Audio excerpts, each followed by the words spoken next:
Hi, Mr. Norman. This is David here. Just coming back to my model. I've watched the panel review, and I guess I didn't really, because I wasn't able to turn in the first one from Portfolio Production 1. I didn't realize the format, and a lot of the stuff was stuff that I had included in pre-production. The one robot model is something I did in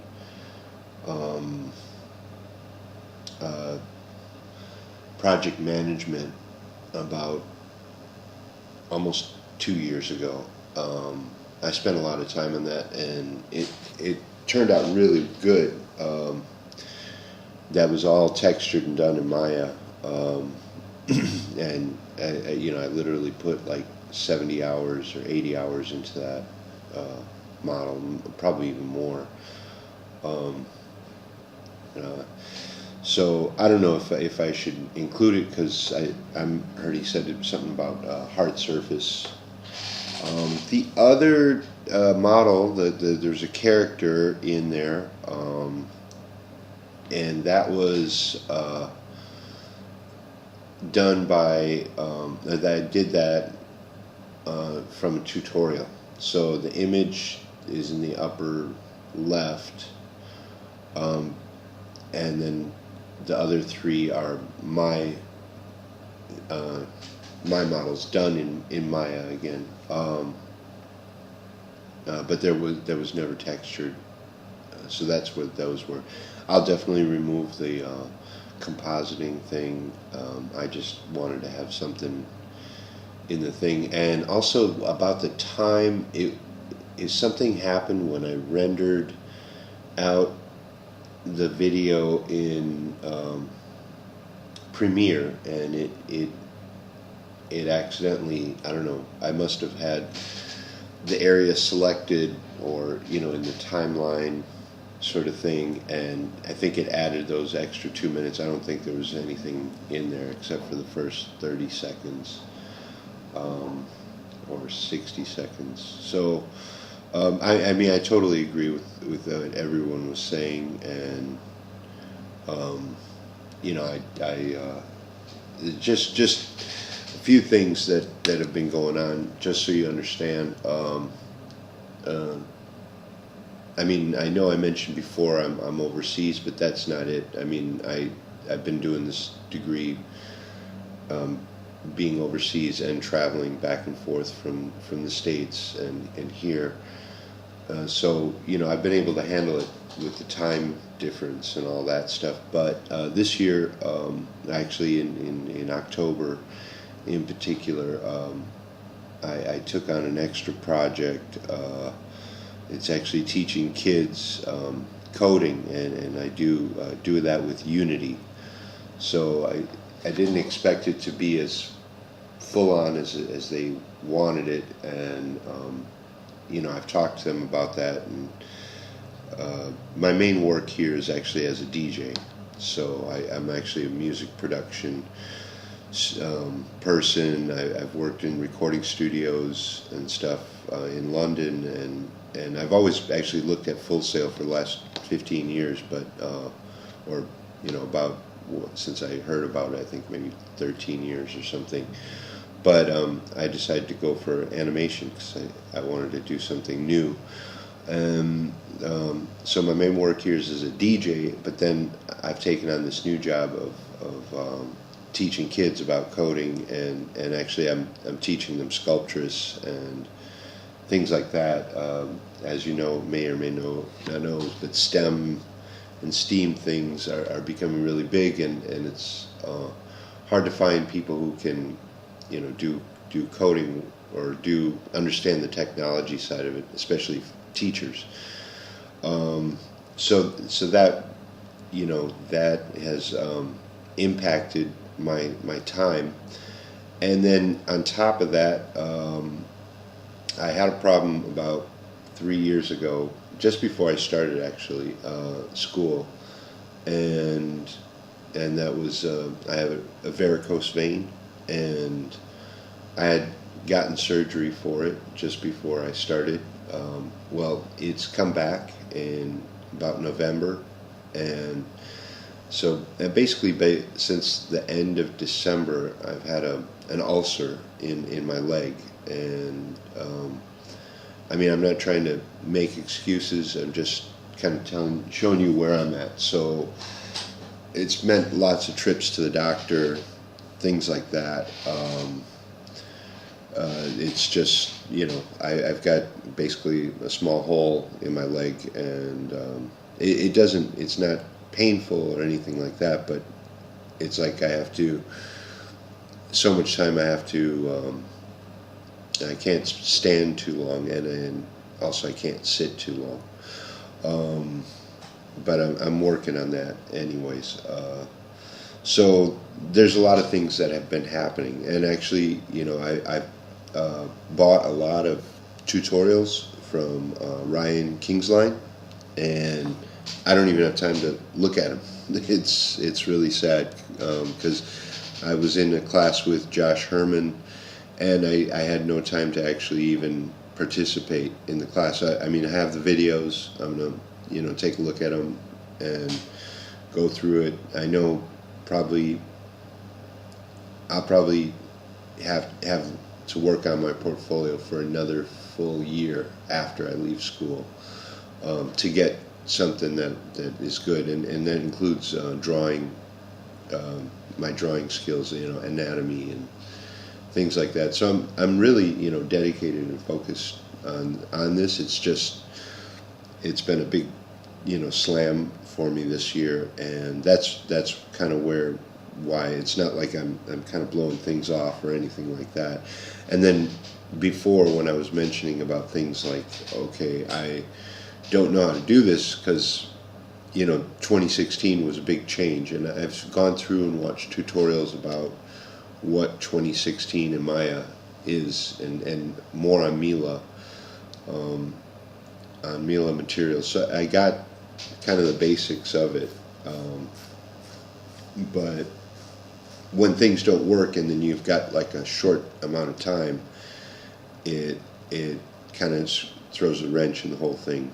But like I said, I've talked to this other company that I'm doing work for, and I've explained to them, like, look, this is my first priority. I've invested this much into this, and I'm gonna, for March and April, I'm gonna put my all into this. So where am I at? As you can see on my screen here, I've got retextured model. I saw heard what you mentioned in the video, the panel video, about the ZBrush version, and I agree. For some reason, I've set all of my normal and displacement maps correctly. Again, it could be something with Maya 2016, but I have a feeling it's like I remember doing in production ready modeling. I remember and I have the file of the character that or the Maya file that we were supposed to bring our OBJ into from ZBrush. So maybe if I use those settings, I can get a better result, but then I still have to retexture and light and stuff. And then that's part of the issue. So what I've done here is I've played around with spotlight projection and doing things like flipping and cloning and stuff, and tried to get as close to, without any shadow or specular highlights, the texture straight from his face. So kind of got that. There's a few areas that are messed up, around here. I need to clean that up. And then I've added fiber mesh. I've played with it and groomed his hair.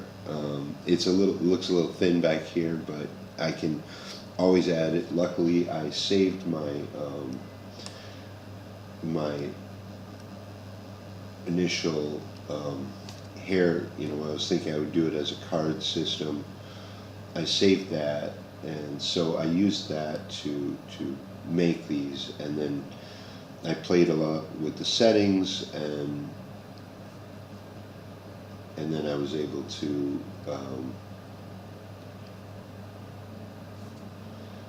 get that. Now the next thing, I mean, besides more grooming, and I'll probably do another. I'll probably do a whole nother set of hair just to you know, make it better, but also it's a bit too long at the bottom. I have to, you know, colorize it. He has bleached hair, but it's brown at the top, so that's kind of where I'm at. Running a little bit late. I've also done the eye, but that's in a whole nother project, and I was having a lot of problems with the materials, so I wasn't quite sure how matte caps worked in ZBrush, because I would change it and then it would change everything. Now I've got a better idea about how all that works with using the poly paint and texture mapping. So I was able to create that. I think I baked it in to the model, and now I can go in and play with the other matte caps on the other subtools, and in the other subtool, I guess. And then same thing with the eye.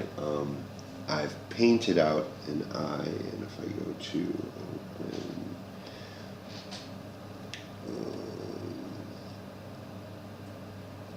I've gone through and done like a lot of tutorials about eyes as well.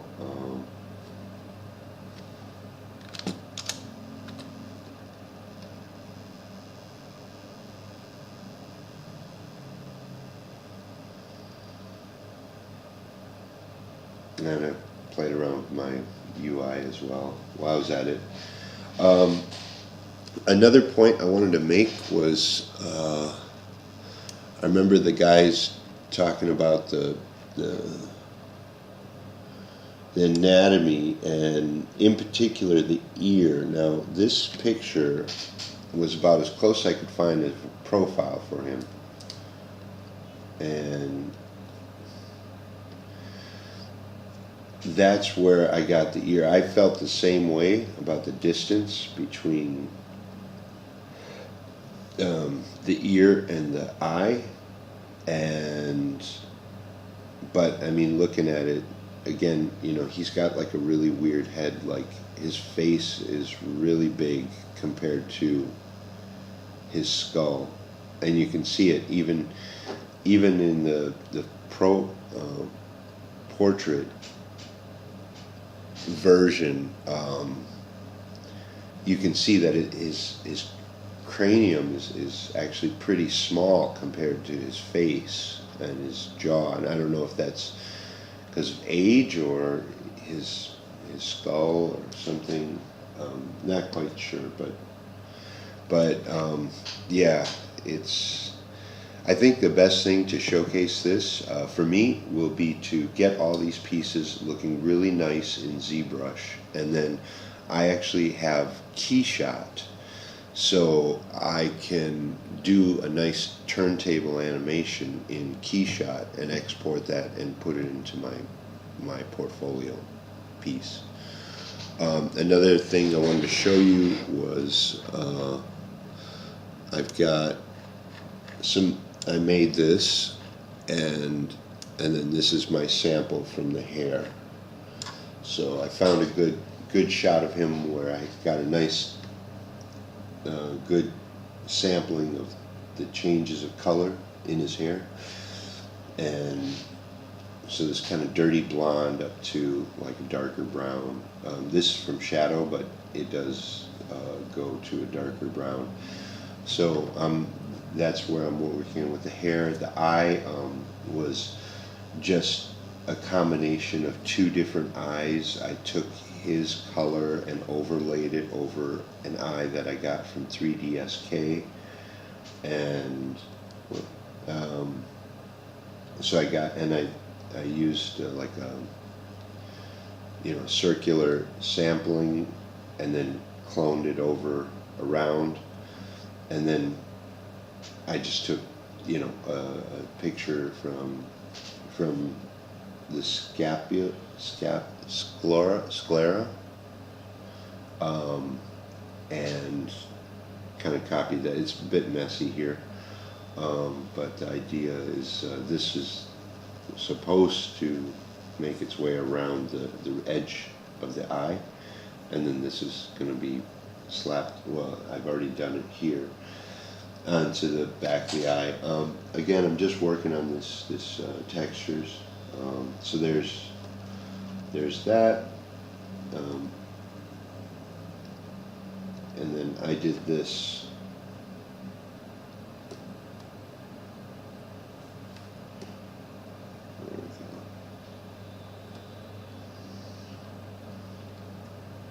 So I watched a great tutorial on Gumroad about making eyes in ZBrush.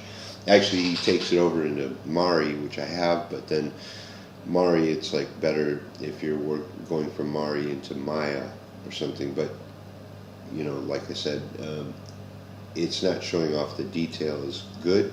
So I think for the portrait piece, I'm going to try to showcase that in Keyshot, and then the other two pieces, the frog and my character, I'm going to do in Maya. I mean, the frog will be a lot easier for me to do because I can, generate procedural textures and things like that. And I actually was doing pretty good with the texturing when I took the classes, both classes. So I'm not anticipating a lot of trouble. The character, of course, it's going to be lots of detail, but it's going to be one single mesh, so the hard part will be texturing. But I'm working from a concept, so I don't have to worry about being so realistic as I am in this case. So yeah, so I mean, I totally agree, and tell Steve, thank you for, passing me last month. I stayed up all night. I think I finished here at 8 in the morning or something, and I basically worked all day. So I taught, I DJ'd, I came home and finished up my assignments as best as I could. So it's not for like a lack of not trying. It was just circumstances that have brought all this to where it is. So I'm going to try to, I've created a Dropbox folder, and I think I shared it with you. I'm pretty sure I did. I try to put my files in there. I don't know I'm sure you get a ton of Dropbox folders. And, I tried to label it, as best as I could. But what I'm going to try to do is maybe contact you on Wednesdays, because Wednesday, I usually work on my assignments on Wednesday evenings, Thursday evenings, and then I usually have all day Friday and Saturday. I mean, Friday till 5 and Saturday between 2 and however late I want to go. But now, like I said, I've been able to carve out some extra time just for this, from all day Thursdays now, so as well. So I'm going to try to contact you on Wednesday and give you a heads up as to where I should go. I'll listen to your feedback on the video, and then I'll try to give you a heads up as to what I'm thinking, so that I don't get into this rut all weekend, and then staying up all night on Sunday night. That's what it is for me, Sunday night, and then right now it's Monday morning here, and then maybe I'm going in the wrong direction. So yeah, I'm looking forward to hearing your feedback. Again, a few minutes late. I'm about just over an hour late, but that's where I am. I want to, this week, I want to try to get something really pretty out of this and start working on Asset 2, I hope. But just waiting for your feedback. All right, thanks a lot, Mr. Norman, and I will hopefully be able to chat with you on Wednesday, if that's good for you. I can either call you, or we can meet up on Skype or something like that. All right, thank you.